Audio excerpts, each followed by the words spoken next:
Hi there, I'm Jason Medlock, and I'm the host of the Expansion of Consciousness. I started this podcast maybe 3 years ago. We're on season 3.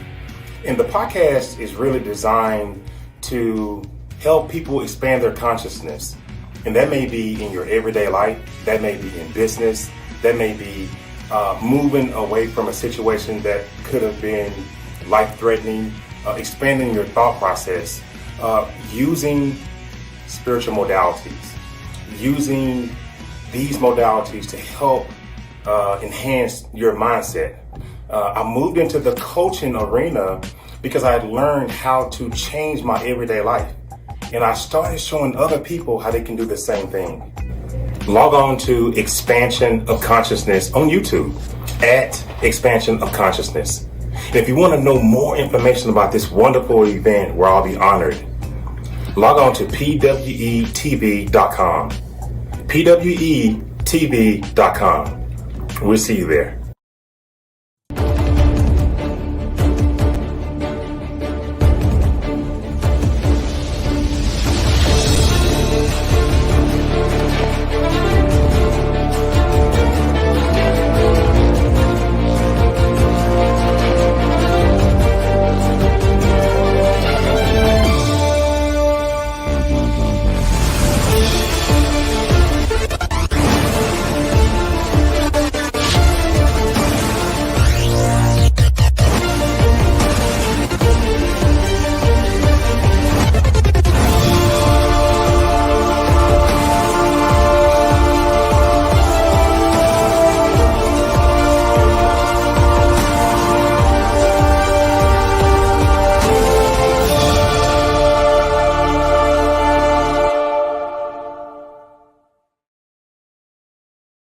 Welcome back. Welcome back. Good afternoon.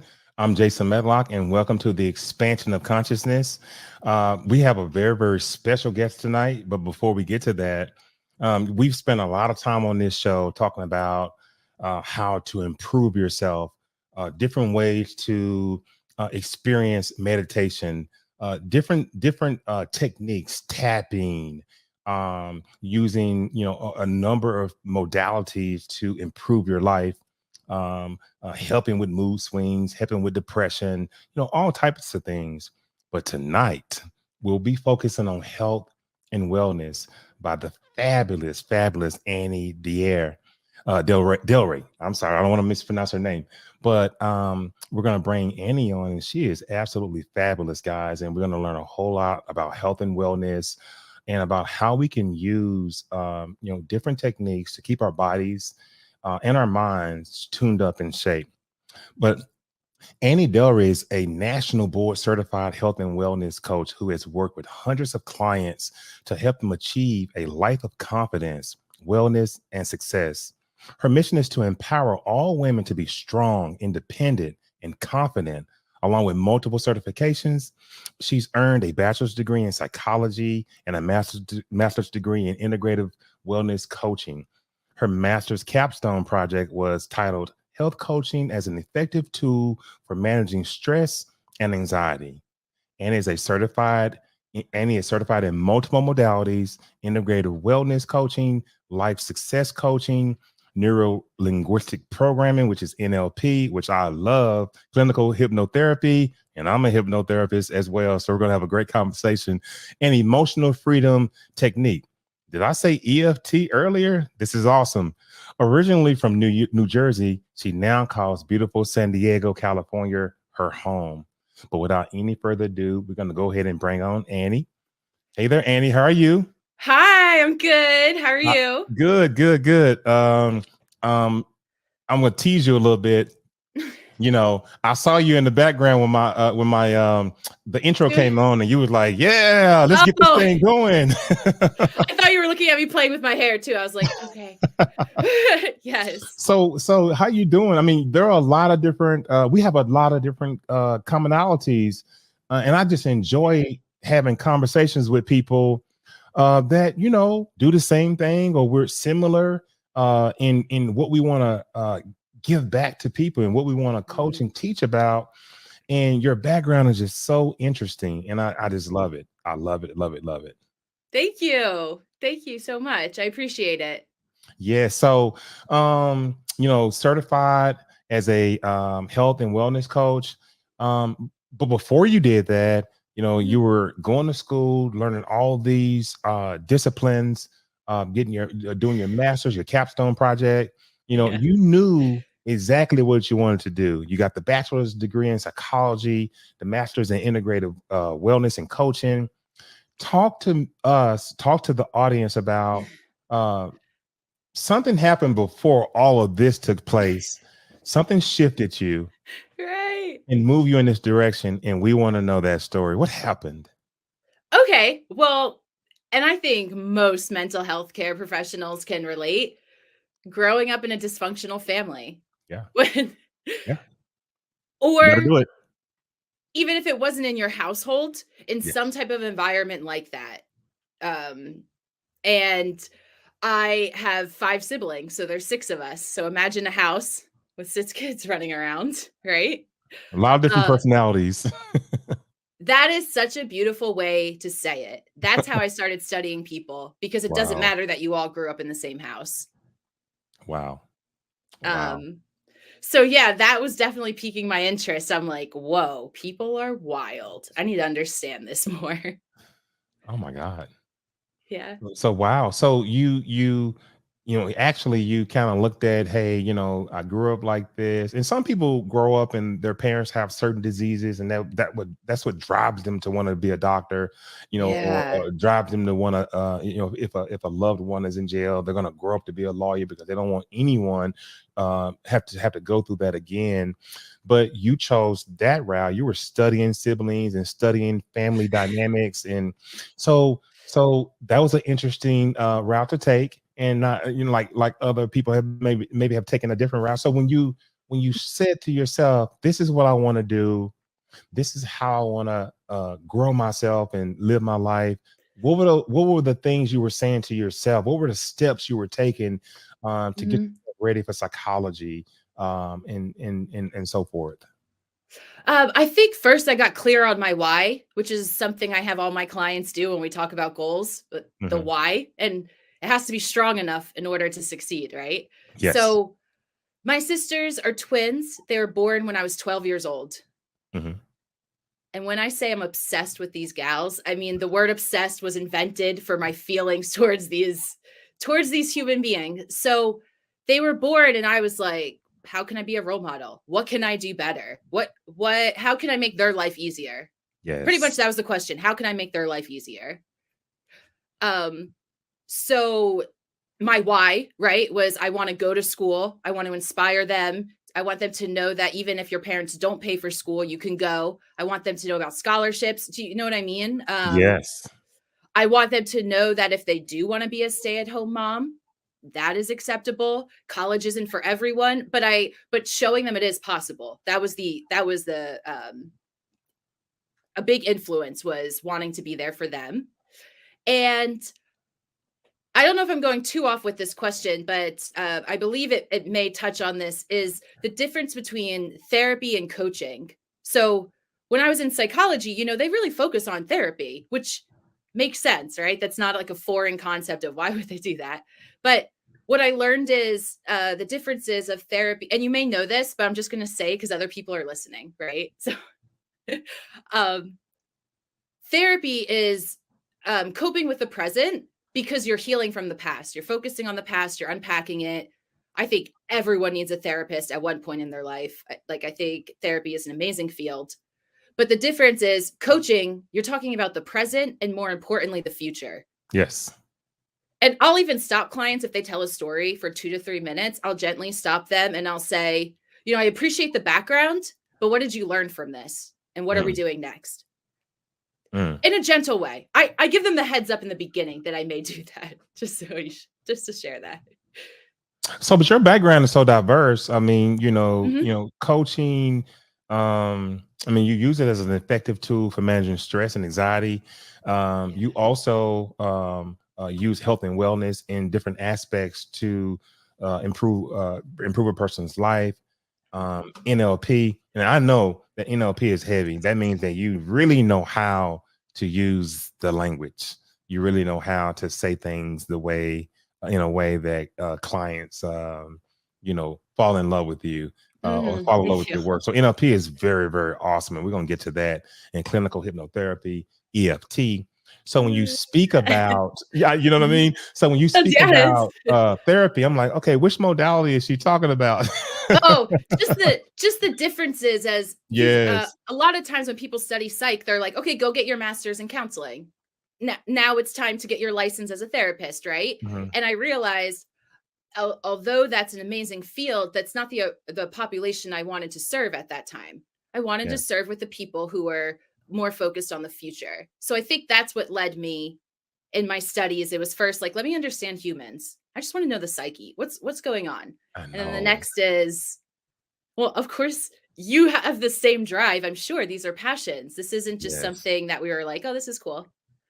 Let's talk about integrative wellness coaching. Tell us about Yeah. that. Yeah, talk about that a little bit. Okay, cool. Yeah, there's a lot of confusion around it, but the simplest way that I set it up is discussing the wellness wheel. Some people know it as the wheel of life. And think of a pizza pie. Okay, so pie, and then the literal slices. Woo!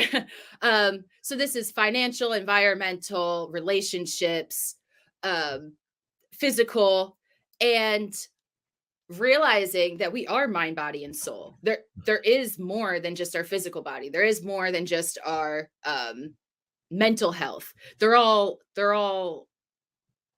wrapped up together. I don't even remember the original question. Do you see me over here? No, I was trying to give you the spotlight a little bit. We were talking about integrative wellness Oh. and just give us how do you use it when you're coaching people, Mhm. and what should people know about integrative wellness coaching? Okay, so the idea that there's multiple areas in life, Hmm.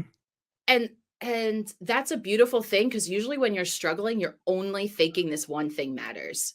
Yes. So I have them take a score in the beginning, either 0 to 10, 10 being optimal wellness, you're doing amazing, and they score each section. And the clarity alone is a game changer. That Yeah. exercise alone.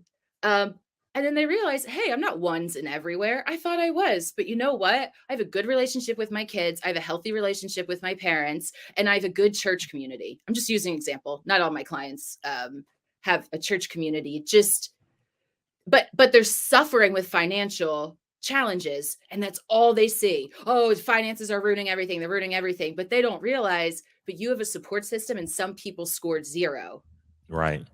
And a lot of people think it's finances, finances, finances, and what can I do? And can you coach me? And can you get my mindset right? But then sometimes you could have uh, subconscious money blocks. Ugh. You could have, Always, yeah, you yes. could have. There's so many other things that may be causing the issue. You think it's like, no, the issue isn't money. The issue is the fact that, maybe you're depressed and you have an oil spill of things happening in your life. Mm, And money is just happen to be one of them.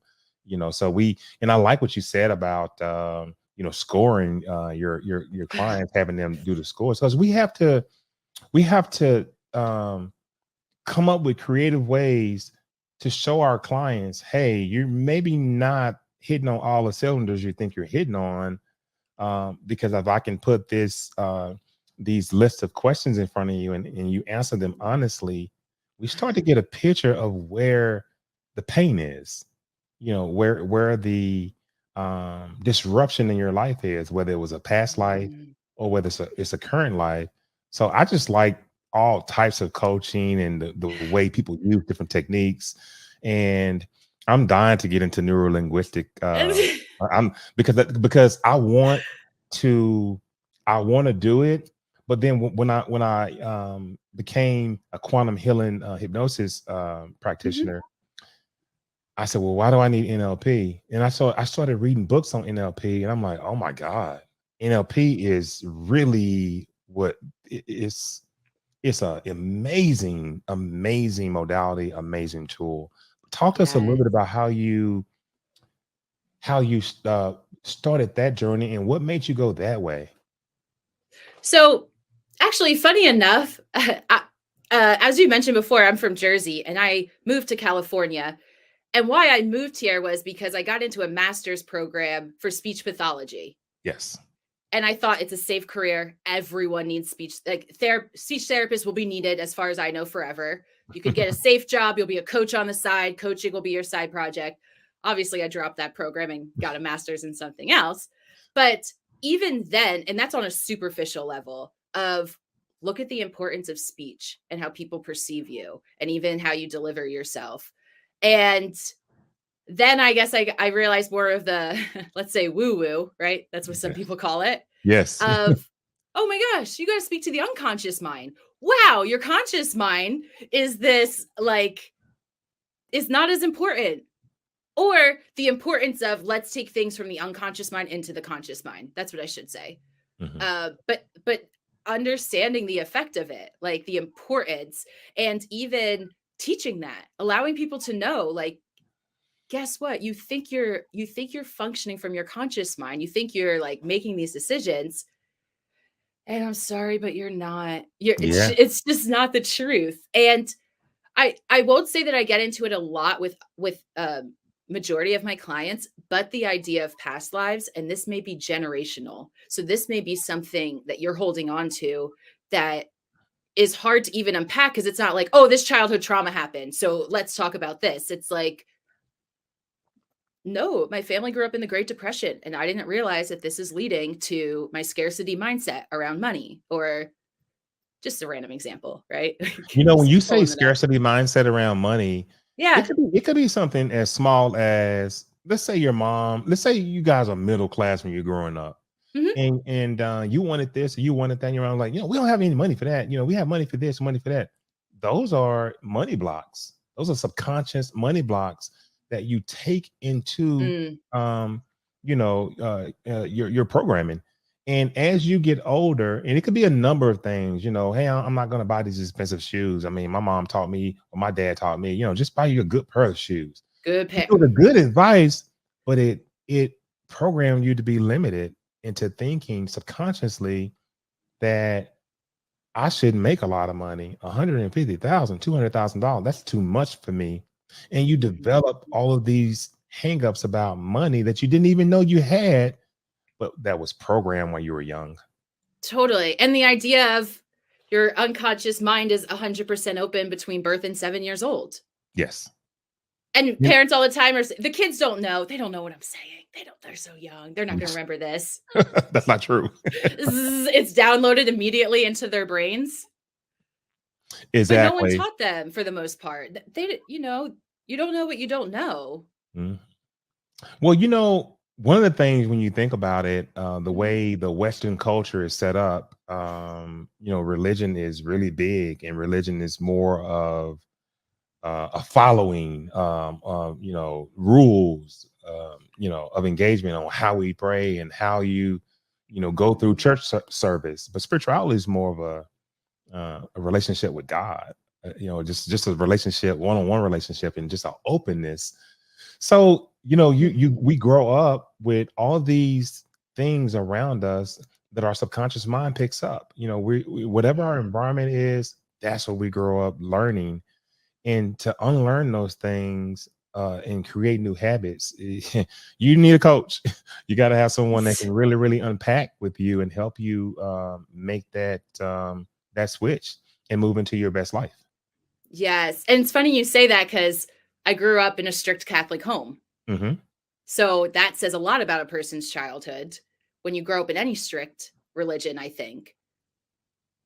Whether that person's a practicing person as an adult or not, just the fact that you grew up with these rules, you grew up with these expectations. Sundays you spent at mass, like that's a certain person or scenario that's happened. So, or the idea of like, yeah, you need to go to church to be with God. Well, spirituality is like, God's everywhere. I'm going on a nature walk, which that's how I view it. So I'm not saying it like, oh, these people like, Just wide open. So let's yeah. so let's share stories now. Okay. I know that you're a clinical hypnotherapist. Mhm. I'm a hypnotherapy practitioner and QHHT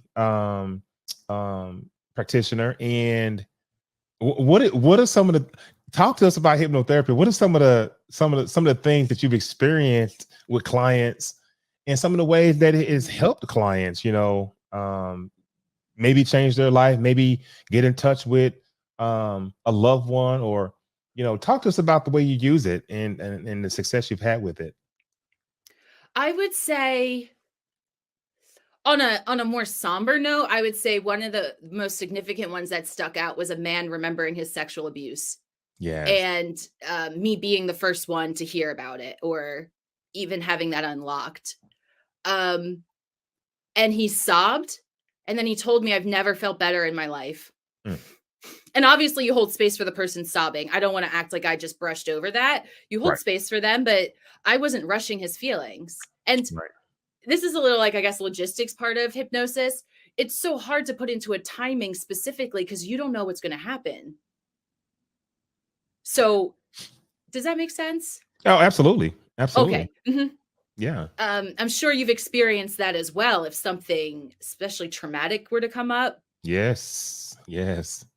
Yes. And Hmm. more so, using quantum healing hypnosis, you get everything. But we spend a lot of time 2 hours before the actual session.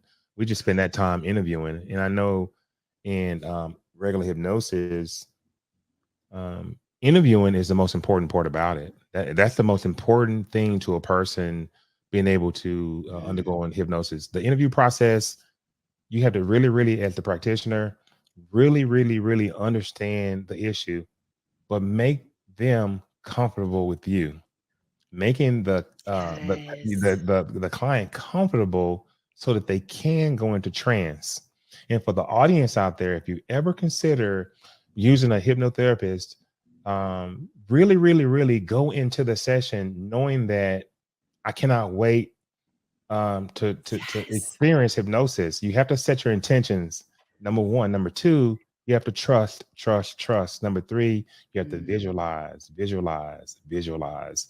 And you, before you know it, you'll go into trance. But what I found, Annie, is that when I'm using quantum healing hypnosis, I'm able to dig so deep once I get the person into the somnambulistic state. Mhm.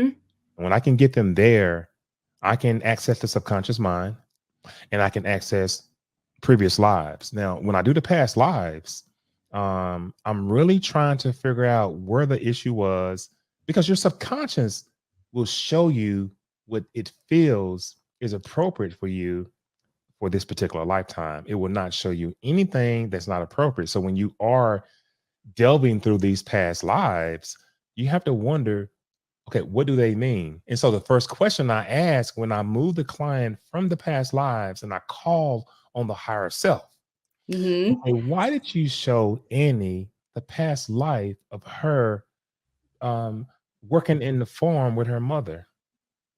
Because Annie needed to know what teamwork meant, what family meant.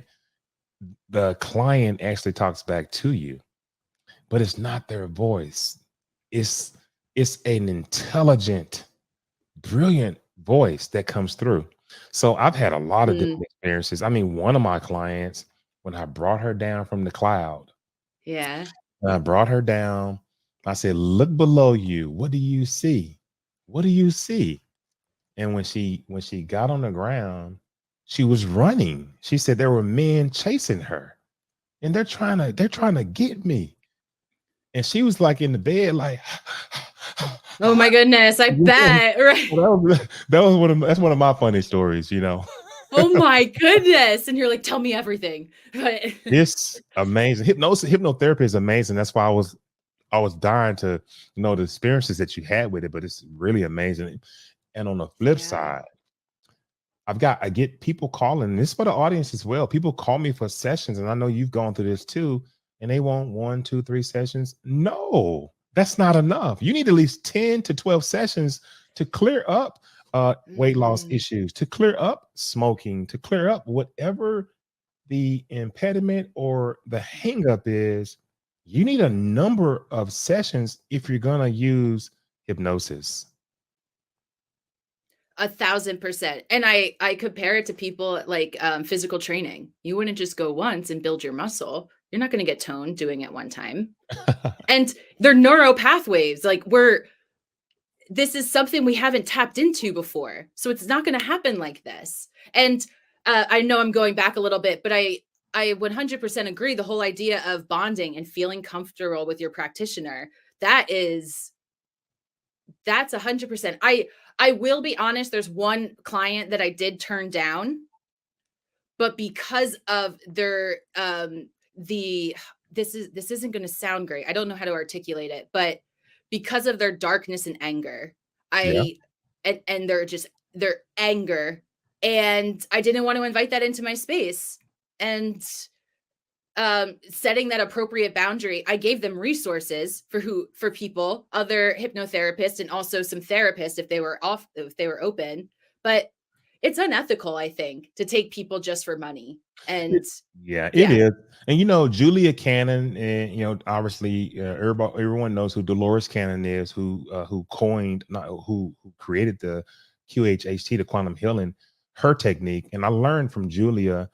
And I've watched a number of training videos from Dolores Cannon, and she would not take people who were schizo. She because you couldn't get them to be at a relaxed state. She didn't take dementia patients, Alzheimer's patients, because you have to hear our voice when we're talking to you while you're in this relaxed state. And she Mhm. didn't take people who came across, just like you said, Annie, overly rude and aggressive. She didn't take them. And I've had a case where I've had someone call me, and they I were, can't wait to hear I this. know, Okay. they were ADHD. Okay. And I said, okay. So I took on the client, and came in, and we sat down, and I interviewed him. He could not stay on. He just couldn't stay focused on the interview. So I kept him for 2.5 hours. I'm like, I gotta get him to relax. So Mm. once I got done with the 2.5 hour interview, that's typically for left brainers, the left brain people, the people who need to know, okay, well, how's this going to work, and how am I going to feel? The left brainers, Andy. Totally right. I want the measurable results. You know what I Like, mean? So, yeah. this guy, he was, just not attentive.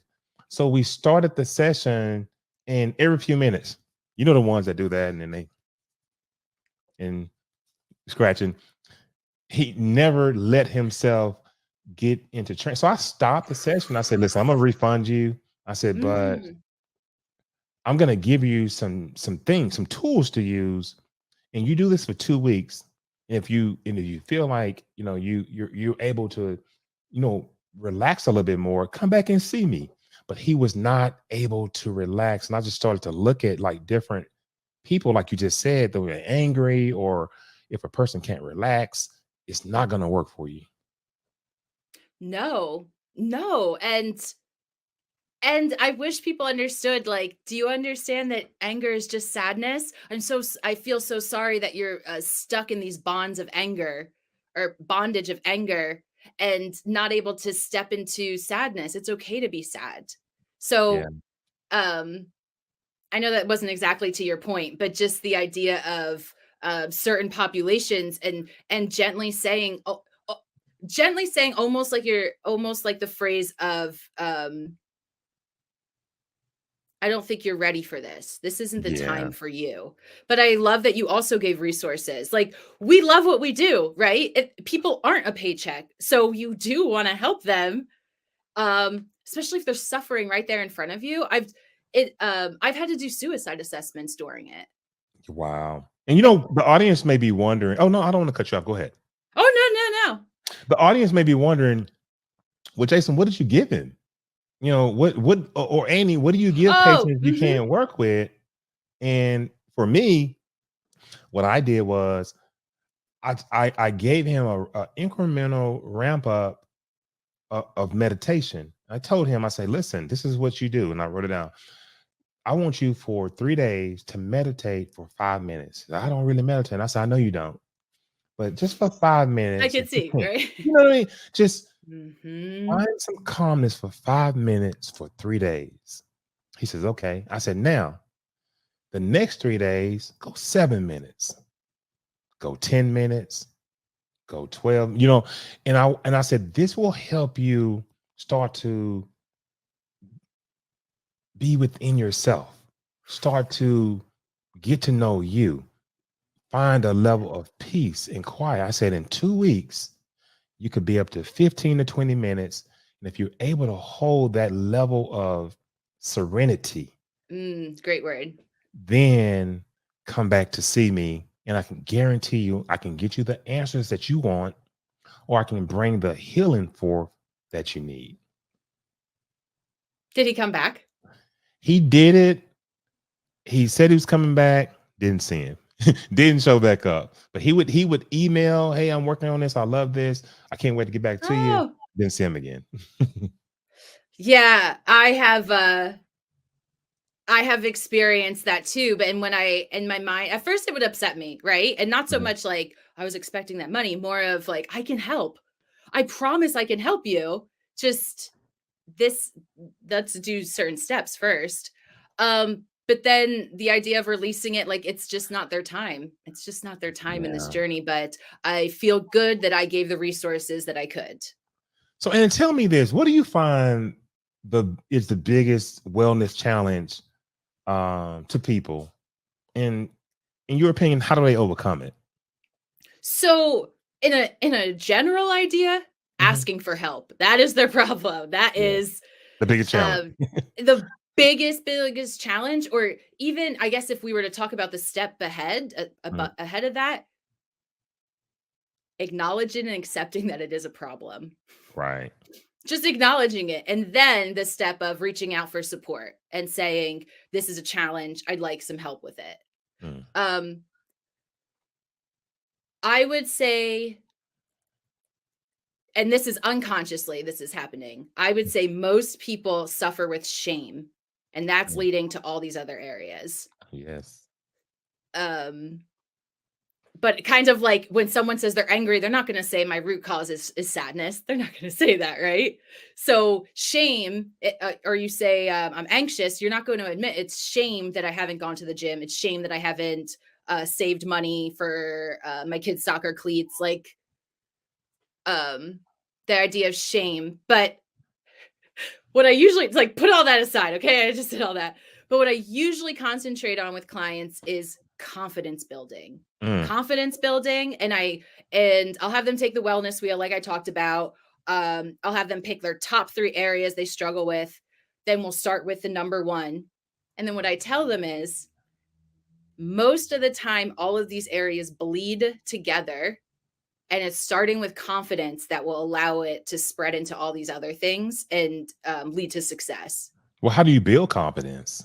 So I like to um I like to do activities that are like this. Like if someone can do it on the spot, I really want them to, or I'll assign homework and I'll Mhm, be like, I really encourage you to do it once we hang up the phone. mhm, So I have 3 really quick confidence building things.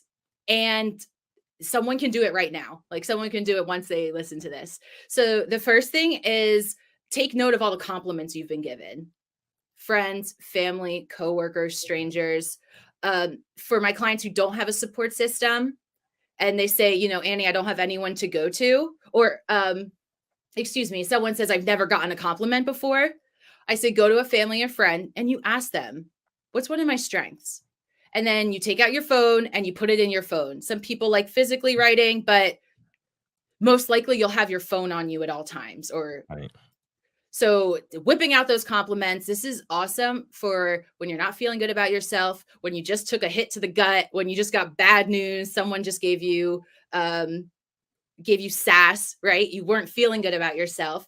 And you take out your phone and you see these compliments and you're like, I'm amazing. Like people love me. Oh my gosh, that one person that was mean, or like, okay, my boss wasn't nice, but I'm an awesome mom. I'm a good friend. I'm a good community member. Like da da Yes. da da da. So compliments, right?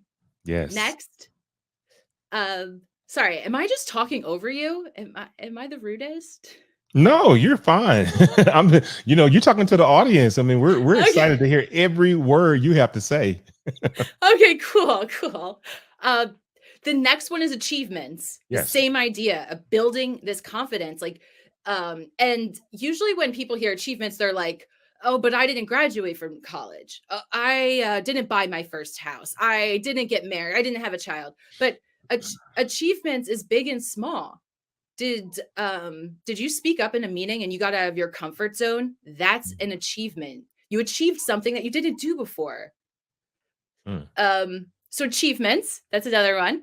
Okay. And whoa, oh yeah. And the third is writing a letter to your future self. I'm sure you've heard of this activity before. We did I have a group. Yeah. We're gonna do a show here pretty soon, and it was a manifesting group for 1 year. It was a book club, and then we began to turn it into a manifesting club, and we manifested for 365 days. There are some awesome stories that are going to be coming out.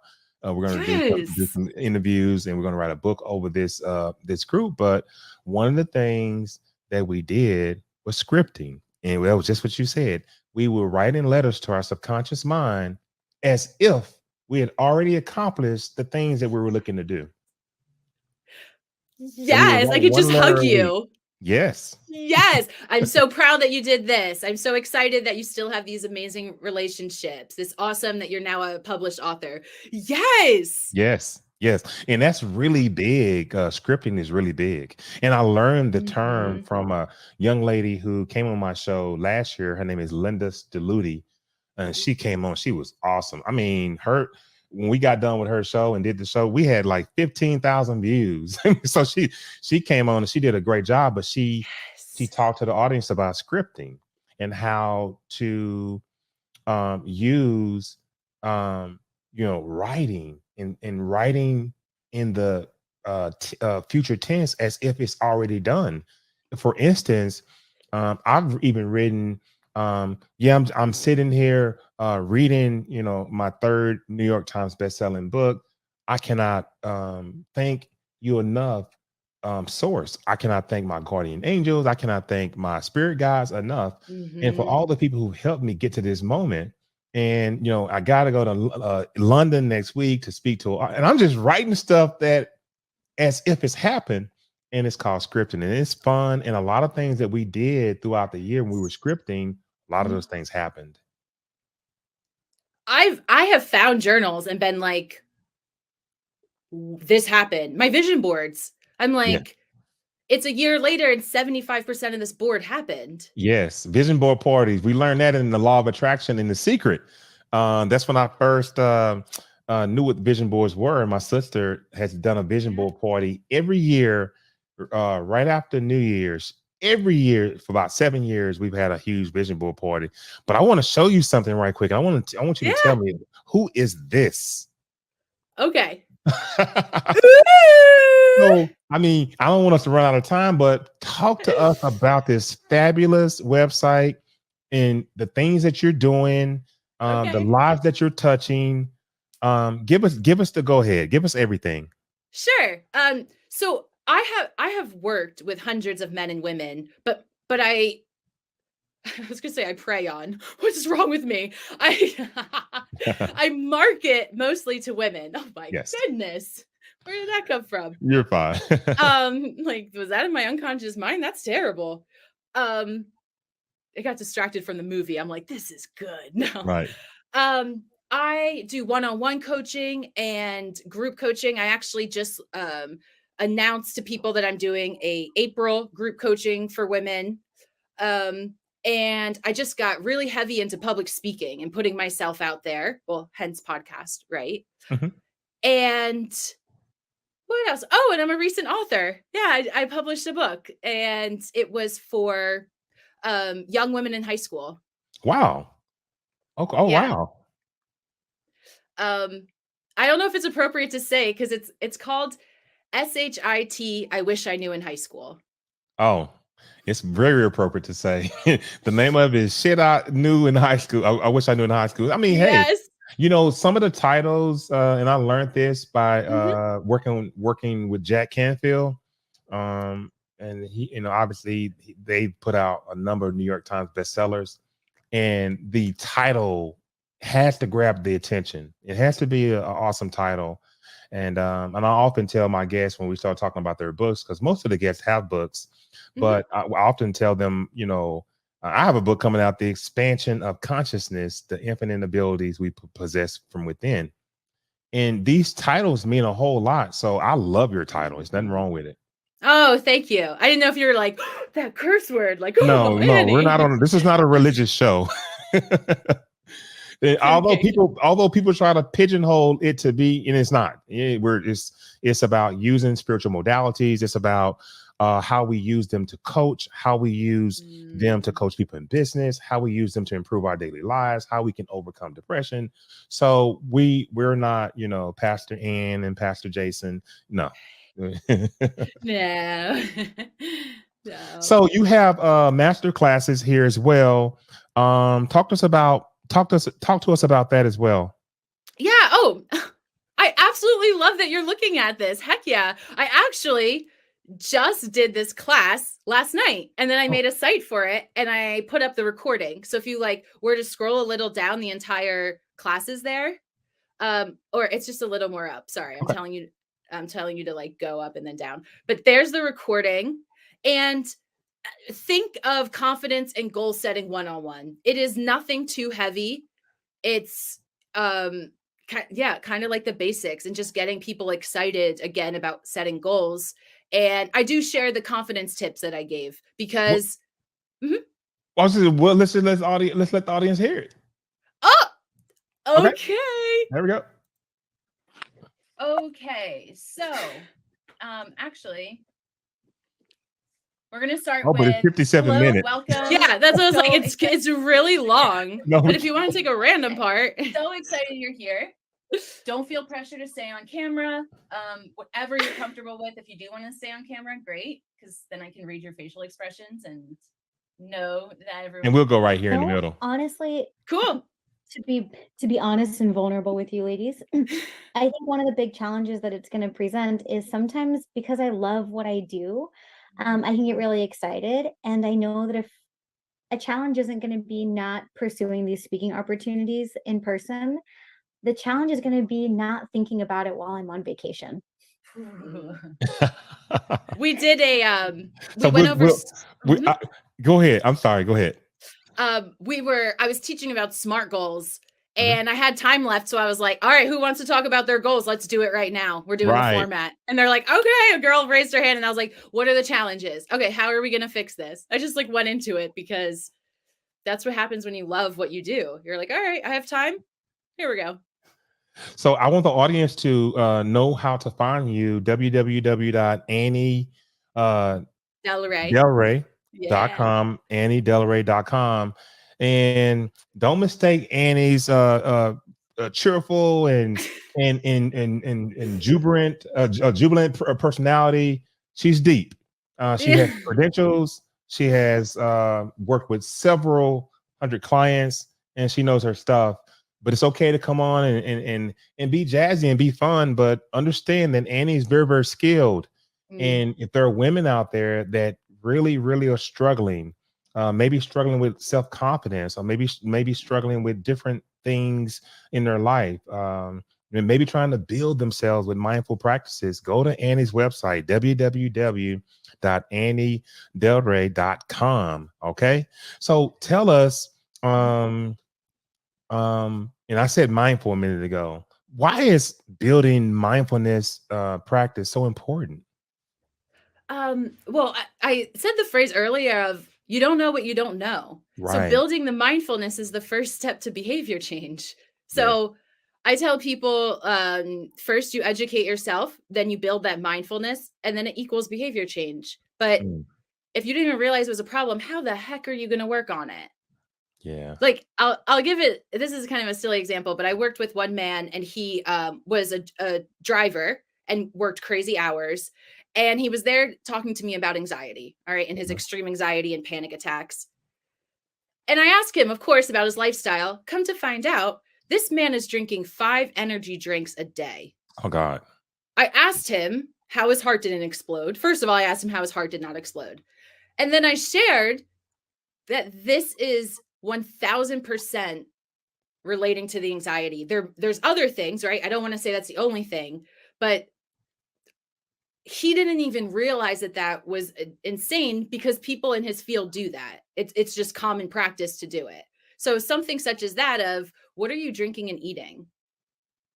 Are you putting a pound of sugar in your coffee in the morning and then you crash and you don't know why? Well, there's a pound of sugar in your coffee. Wow. And I did want to give this tip because you talked about meditation, and I love that you're being realistic with clients to be like, start slow. All right. No one said go be the Buddha overnight. Yes. A lot of my clients, when I teach meditation, they're like, I tried, especially my ADHD clients. I can't. I'm not good at it. I always wander. Right. So I teach the idea of, actually, the minute that you realize your mind is wandering, you're practicing mindfulness. So congratulations, you're doing exactly what you're there to do. And it lets people off the hook, I think. It allows them to be more gentle with themselves. Can I add to that? Yeah, of course. Okay, so I'm a transcendental meditator, TM. And the minute you close your eyes and you start to think about the day, the job, the kids, you're like, I'm not meditating. Oh, that's exactly what we want. We want you to just be. Just let it all happen. And that's a part Ooh. of it. And the more you have other things that come into your mind, the more the meditation is working, because the more stress bubbles you're releasing just by these things. And sooner or later, it will be peace. But never fight thoughts coming in. Let it be. So, Yeah. Being yes, in the acceptance phase, and that's healthy for all areas. Let's be in the acceptance stage. That exactly. would be beautiful. Exactly. Well, we're running up. Our time is Okay. almost up. And I say this to all the clients because I want to go longer, but I've learned about that YouTube algorithm. And when you're around that, 35, 45-minute range, you got a chance for this video to be out there. But when it goes past that, people scroll by and it says an hour or 50 minutes. Oh, they're not going to watch a whole lot of it. But yeah, can you leave the audience, Annie, with any more tips? Because you've given a lot tonight, but any thing that can help, or maybe tell them how to get with you, how they can contact you again. Just pardon words. We didn't really talk about this, but I do think it's a very important message, is just being in the just understanding what you can and can't control. So you can't control how your partner acts, but you can control working on communication yourself. Or you can't control your boss, but you can control where you go to work. And I mean that as in, ask for help. What are the things you can control? And it's time to release the things you can't. So, I mean, kind of like the acceptance stage. And when you realize what you can control, get your butt on it. Like, it's great to see what you may want to work on, but then do it. Right. Yes. So I think that would be it. I just hope people understand the difference of that, and that alone will help with stress and anxiety and that comparison and confidence. Wow. Okay, well, it was a pleasure having you here. I don't want you to go anywhere. I'm gonna move you to the back. I'm gonna finish this show off, and I gotta talk to you a little bit. Okay. So Okay. you stay right there. What a beautiful spirit. What a wonderful young lady who is very accomplished, very joyful, and very spirited, but very, very talented. Helping you understand work-life balance and how to accomplish it. Uh, Working with teenagers who may be overwhelmed in college or school, and helping you navigate that. Building your mindfulness, helping with low self-confidence. These are some of the things that Annie brings to the table, as a health and wellness coach, as a hypnotherapist, clinical hypnotherapist, as an NLP practitioner, as a EFT practitioner. I encourage you, ladies and gentlemen, to look up Annie and support her. And I have a lot of different professionals on the show who work with a lot of different modalities, who work in business, who work in a number of areas. And It's for you. It's for you to, pick your flavor, to grow yourself, to find different ways or different techniques to move you to the optimal level of your life or to repair things in your life. And that's what we do here. Remember, you can watch our show live on YouTube just by typing in at Expansion of Consciousness. But do not forget to hit like and do not forget to subscribe. That's how the channel keeps going. Until then, I thank you very much for coming to watch the show. And we love you. And we will see you the next time. Good night.